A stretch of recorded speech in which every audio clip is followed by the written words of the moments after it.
सारी संगत मिलकर बोलो जय गुरु जी।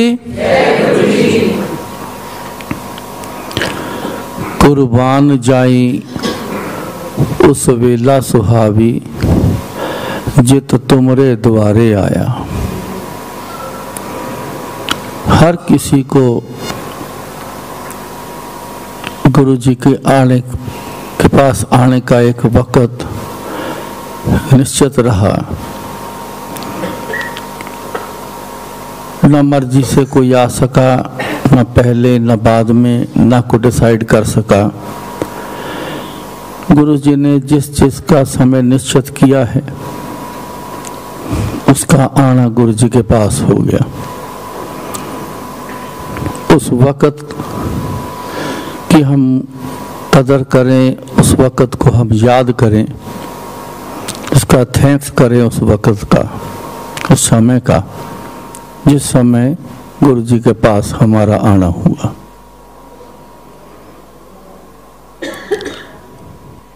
हर बार याद कराता हूँ, सबका आना गुरु जी के पास अपनी मर्जी का नहीं, उनके बुलावे से आप सब आए हो। बिना किसी बुलावे को मैंने ऐसे आते नहीं देखा है। ऐसे सज्जन देखे हैं जो रोज गुरु जी के पास आना लेकिन छोड़ जाना बीच में। जो छोड़ गए, मैंने बहुत से सज्जन देखे हैं, इतना जोर लगाने के बावजूद भी वो नहीं आ सके। उनके मुंह से कई बार सुना है जब मैं मिलता हूँ, भाई आ जाओ, बहुत साल हो गए। तो यही जवाब होता है कि बहुत कोशिश करते हैं, कई बार तैयार भी हुए हैं, लेकिन जा ही नहीं पा रहे। इसमें कारण जो एक होता है वो टूट जाना सबसे बड़ा कारण है। टूटना भी छोटी मोटी वजह से टूट जाना, बड़ी वजह नहीं। बड़ी वजह वाले भी हुए लेकिन वो समझ नहीं सके उस वजह को, तो अपने ख्याल से वो बड़ी भी कर गए। लेकिन मामूली सी बात पे गुरु जी से टूट जाना। गुरु जी एक बात कहते थे, कहते पेड़ तो पत्ता टुट के नीचे गिर जाए, दुनिया दी कोई ताकत उन्हें दोबारा नहीं जोड़ सकती। ये गुरु जी ने कहना। सो ख्याल रखना इस बात का, ना आपकी मर्जी का यहाँ आना है, गुरु जी की मर्जी का है। जिसको गुरु जी ने चुन लिया उसका आना निश्चित होगा। हर एक सिमर एक सिमर एक सिमर प्यारी, कल कलेश लोभ मोह माहे पावचल तारी। अब इस बात का भी आपने बड़ा ख्याल रखना है। एक को सिमरना है, एक से मांगना है, दो नहीं, चार नहीं, बहुत सारे नहीं। इस ख्याल में मत रहना कि ज़्यादा शक्तियों से हम जुड़ेंगे तो ज़्यादा कुछ मिलेगा। ये आपका अपना ख्याल है। परमात्मा का जो ख्याल है, उसके घर का जो असूल है, उसने यह वाणी में बोल दिया, एक सिमर एक सिमर एक सिमर प्यारी। फिर जो दिक्कतें हमारे को बहुत सी चढ़ी हुई हैं, किसी को कुछ ज़्यादा इसमें लिखा है कि कल कलेश लोभ मोह माहे भवजल तारी। ऐसे भवजल जो डर वाला जल जिसको बोलते हैं, जिन्होंने देखा है ऐसे पानी को, जो जिंदगी खतरे में आके जो डर महसूस किया, सबसे बड़ा डर इसी को कहते हैं। ऐसी चीज़ों से भी गुरु महाराज निकालेंगे अगर आप एक के बन के रह गए। सब थोक प्राप्ते जे आवे एक हाथ। एक के हाथ में आओगे तो फिर थोक बोलते हैं होलसेल को, बल्क, तो फिर उसको बहुत कुछ मिलेगा। एक के हाथ में आओगे, जगह जगह जाना, मांग करना, इसको डगमगाना कहते हैं। गुरु जी ने इस पे भी कह देनी एग्जाम्पल, एक म्यान च दो तलवारां नहीं रहदियां, ये भी बोलना। ऐसी बातों का बहुत ख्याल रखना। आप ठीक तरीके से चल के गुरु जी के पास आते रहोगे, वो पाओगे आप जो आपने कभी सोचा नहीं होगा। आगरा से भाटिया अंकल आए हैं आज, बहुत कमाल का सत्संग है इनके। मैं ज़्यादा समय नहीं लूँगा क्योंकि अंकल बार बार रोज़ आना यहाँ तो लोकल लोगों का है, आज आए हैं, जितना ज़्यादा सुन लो उतना अच्छा है। एक मैं आगरे का ही मेरे साथ जुड़ा हुआ एक सत्संग है। पहली बार जब मैं अंकल के वहाँ गुरु जी का मंदिर बना, उसके बाद उस मुहूर्त पर मैं नहीं जा सका था। बाद में मैं जब गया पहली बार, एक सज्जन संगत में हैं, उन्होंने मेरे को कहा कि आपके साथ हमने जाना है वहाँ। मैंने कहा चलो चलते हैं, बना लेते हैं प्रोग्राम। बनाया, हम उसकी वाइफ और मेरी आंटी 4 जाने हम कार से हम निकले दिल्ली से। जब वृंदावन के पास पहुँचे तो उस अंकल ने कहा कि मेरी वाइफ शुरू से वृंदावन से जुड़ी है, ये आज भी जुड़ी है, मैं गुरु जी से जुड़ गया हूँ, ये वृंदावन से जुड़ी है। अंकल इसका माथा रास्ते में ना अगर टिकवाया, दर्शन ना करवाए, इसका मुंह फूल जाना है, इसने मेरे को भी वहाँ परेशान रखना है, वहाँ जाना इतना बढ़िया नहीं लगेगा होगा, इसका क्या हल किया जाए। मैंने कहा हद हो गई यार, हमारे सबसे पहलों में से गुरु हैं कृष्ण महाराज, उनका स्थान है वहाँ पे, वैसे भी आगे से ऐसे छोड़ के नहीं जाना चाहिए। गुरु जी ये बात जरूर कहते थे, दर्शन सबके करो, कोई मना नहीं, हाजिरी दे दो, कोई बात नहीं, मांग करना और मानना ये आप चुन लो किससे मांगना है, एक से। आधी बातें यहाँ संगत में कही जाती हैं, वो भी सुनी सुनाई बातें आगे बहुत चलती हैं। जो पूरी बातें जो सुनी है जिसने, वो जरूर बताते हैं। मांगो नहीं मानो, ये हर बंदे के लिए लागू नहीं है। कभी गुरु जी ने हर इंसान को नहीं कहा है।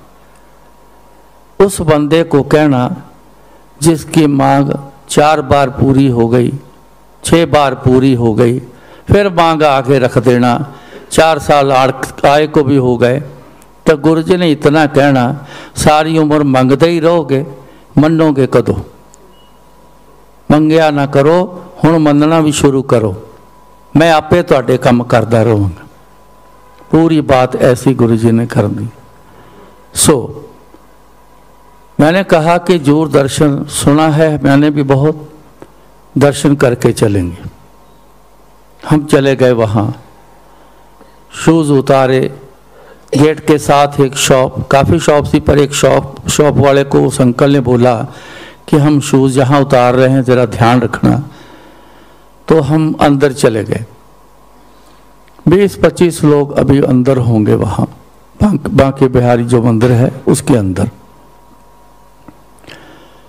मेरे को नहीं पता कि यहाँ सिस्टम क्या है, ना हमने पूछा ही। तो मैंने पूछा भी कि यहाँ क्या होता है। उन्होंने कहा कि भोग लगेगा, द्वार खुलेगा। मैंने देखा भी, मेरे को कुछ समझ नहीं आया कि द्वार कैसे खुलेगा। मैंने दिमाग में था को बहुत बड़ा सा दरवाज़ा होगा वो खुलेगा, लेकिन ऐसा दिखा नहीं कहीं। इतनी सोच में ही वो जगह इतनी भर गई कि हम पैक हो गए, इतनी दुनिया आ गई, हम पैक हो गए वहाँ। मेरे को आंटी की अपनी की सफोकेशन से इसको घबराहट हो जाती है, इसकी चिंता। मैं बार बार इसको पूछ रहा हूँ, तू ठीक है? हाँ मैं ठीक हूँ। इतने में क्या हुआ क्या नहीं हुआ मेरे को कुछ नहीं पता। जयकारे लगने शुरू हो गए, बोल बांके बिहारी की जय, बोल बांके बिहारी की जय। बड़े गूंज उठी। ऐसी गूंज मैंने एक बार पहले देखी थी गुरु जी के आरती के समय, लेकिन दूसरी बार मैंने ऐसी गूंज वहां देखी। मैं खड़ा था, मेरे अंदर से अपने आप 3 जयकारे निकल गए, गुरु जी की जय, गुरु जी की जय, गुरु जी की जय। जोर से 3 जयकारे मैंने लगा दी। मेरे आसपास वाले मेरी तरफ ऐसे देखने लग गए, ये सरदार क्या बोल रहे हैं? आंटी मेरे को ऐसे क्या बोल रहे हो? मैं कहा गुरु जी की जय, और क्या बोला है मैंने? चुप रहा। अब वहां क्या हो रहा है क्या नहीं कुछ समझ नहीं, इतना भीड़ भड़का बहुत ज्यादा। थोड़ी देर में भीड़ बाहर निकलनी शुरू हो गई, मारा मारी भी वहां बड़ी हुई। समझ ना आए कि ये हो क्या रहा है। हमको अपने आप को संभालने की चिंता थी, इतने में वो भीड़ ही हमें दरवाजे तक लेके आ गई। मेरे को तो चलना ही नहीं पड़ा, मैंने आंटी को पकड़ा कहीं गिर न जाए। जैसे ही दरवाजे के बाहर हम आए, सांस आया कि चलो शुक्र है भाई बाहर आ गए। इतने में मेरे सामने से दरवाजे के अंदर से जब मेरे को दिखा, पीले रंग के कपड़े पहने हुए एक पंडित जी एकदम से मेरे को ऐसे दिखे हैं, 4-5 आदमियों के बाद इतनी दूरी से, और झट से मेरे पास आए हैं। मेरे को ऐसे कुछ हाथ में पकड़ाया है और मैंने ऐसे हाथ आगे किया, तो जब देखा तो एक इतने साइज का एक प्रसाद, इतनी शानदार मीनाकारी कलरफुल की हुई, बहुत शानदार ओवल शेप में था। मेरा सीधा हाथ में पूरे का पूरा प्रसाद वो रख के तो वो पंडित जी गायब हो गए। ध्यान मेरा प्रसाद की तरफ, इतने में देखा तो पंडित जी कोई नहीं। जो मेरे साथ गए थे वो बोले, कहते वाह अंकल आज तो कमाल हो गया। मैं कहा ये क्या हुआ? कहते यहाँ 56 भोग लगता है, तो ये पूरा प्रसाद तो किसको मिलता नहीं है। मेरे को आज तक नहीं, 30 साल से ज्यादा हो गए हमारे को आते हुए, थोड़ा थोड़ा बंट जाए कब मिल जाए तो मिलता है। ये पूरा प्रसाद आपके हाथ में? मैं कहा गुरु जी की मौज, गुरु जी की जय। हमने वो प्रसाद खाया, टेस्ट भी बहुत कमाल का, वो सारा बांट के हमने प्रसाद खा लिया। वहां से निकले सीधा आगरा मंदिर।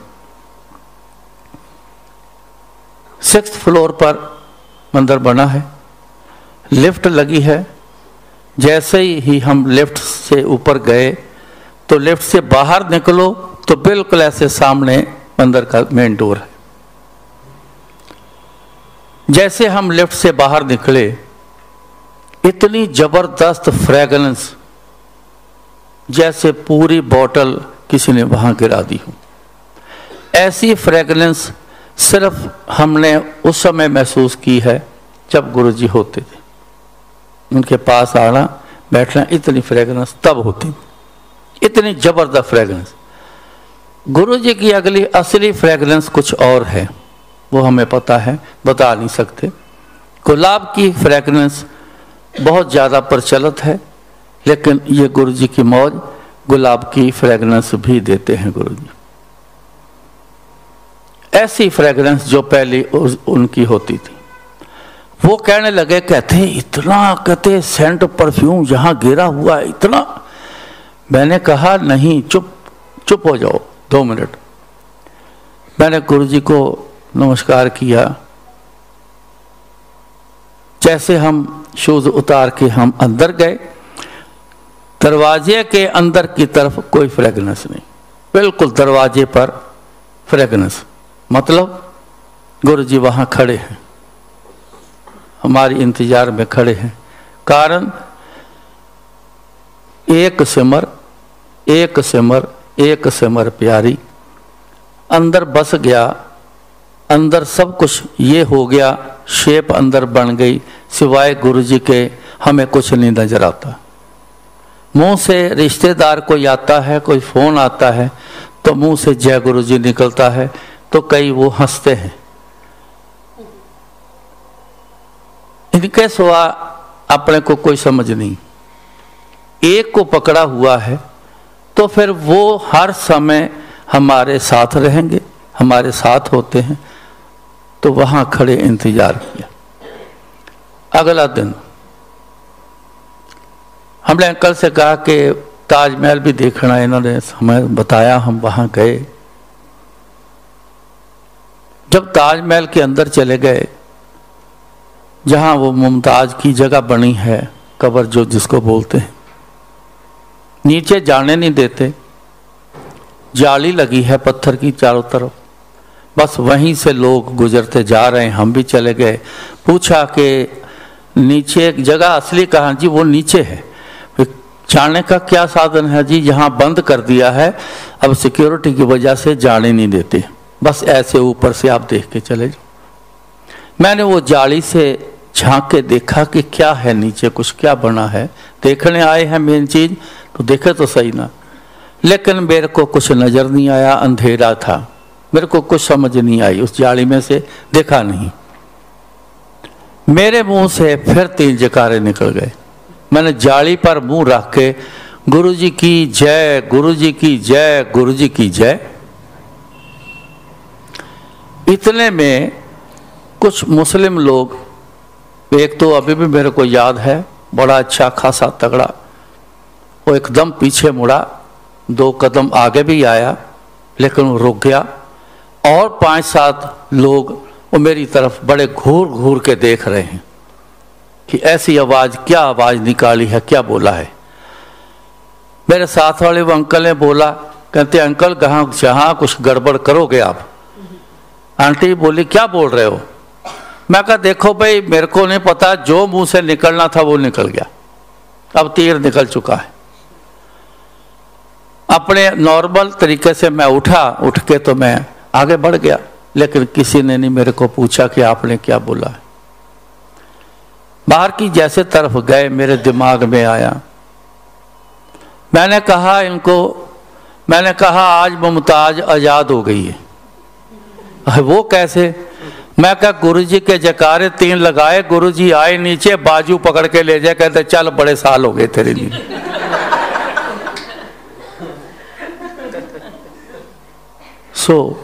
ये कुछ फीलिंग है, ऐसी जगह पर अपने मजहब का बोलबाला करना लोग बर्दाश्त नहीं करते, मगर कोई नज़दीक तक ना आए, कोई पूछने तक ना आए, कौन सहारा देता है?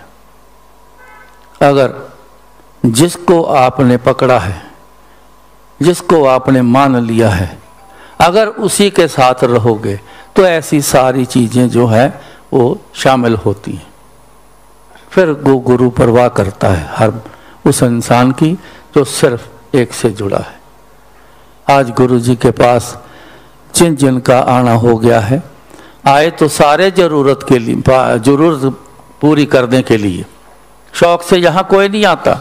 मैंने तो आज तक कभी नहीं देखा, एक आध देखा है, लेकिन उसकी क्या गिनती करें।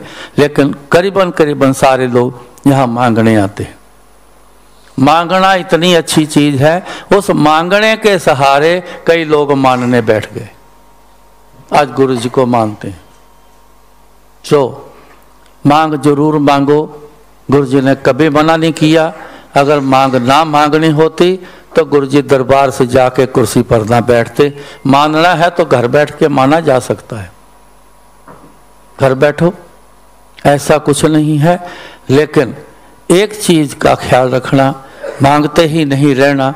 अगर आप मानने की लेवल पर, प्लेटफार्म पर आ जाओ मानने वाले पे, तो नज़ारा वो होता है कि आपने कभी सोचा नहीं होगा। कोई ऐसी कुछ डर भय ऐसा कुछ नहीं आदमी के नज़दीक आता मानने वाले के। क्यों? शायद वो हमारी पोजीशन आए उससे पहले गुरु जी को पता होता है, वो दूर करके काम खत्म कर दें। ऐसा होता है। कई लोगों को कहना तू आ इस मंग के पिछे ही मेरे पै गया, तैनू की पता तेरा जरूरी किहड़ा कल्याण सी, मैं तो वो तेरे पहला कर रहा। जब तू ऊपर जाएगा फिर तेन पता लगेगा मैं तेरे किहड़े किहड़े कल्याण किए। ये गुरु जी ने बोलना। सो ख्याल रखो, बड़ी मुश्किल से आए हैं गुरु जी के पास, अपने आप को संभाल के रखना, पक्के रहना, डाउट ना करना, इफ एंड बट ना करना, लेट अस ट्राई में मत आओ, जीरो हो के आओ। आके गुरु जी के पास अपना दिमाग मत चलाओ। दुनिया में गुरु जी कहते थे कि खूब दिमाग चलाओ, नहीं तो धोखा खा जाओगे। यहाँ आकर ऐसी इन बातों का ख्याल रख के मौज करो। अपने गुरु जी के पास आकर लोग कर रहे हैं, जिन्होंने मान लिया है वो तो पूरी मौज में है।